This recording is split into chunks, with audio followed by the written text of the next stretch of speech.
hava kimi, su kimi, alça kimi, turş kimi, ağaçta yanmış kimi. Sen benim hayatımsan, hava kimi, su kimi.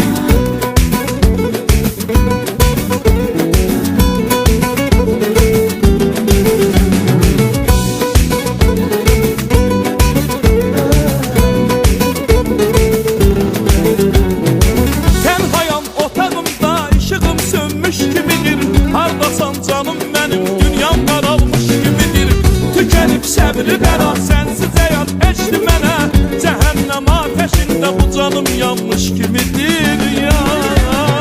Alça kimi, turş kimi, ağaçta yanmış kimi. Sen benim hayatımsan, hava kimi, su kimi, alça kimi, turş kimi, ağaçta yanmış kimi. Sen benim hayatımsan, hava kimi, su kimi.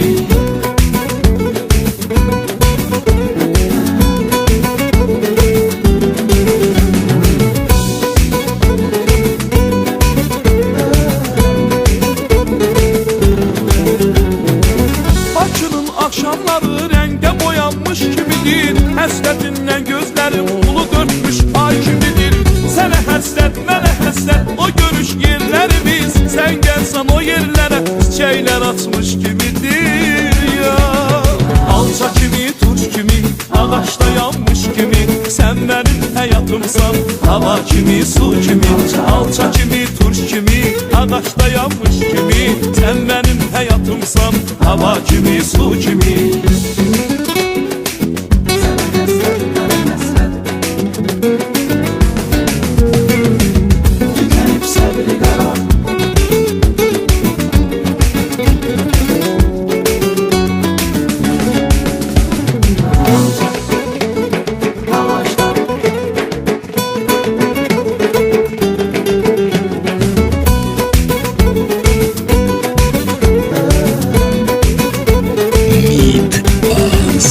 Alça kimi, turş kimi, ağaçta yanmış kimi. Sen benim hayatımsan, hava kimi, su kimi, alça kimi, turş kimi, ağaçta yanmış kimi. Sen benim hayatımsan, hava kimi, su kimi.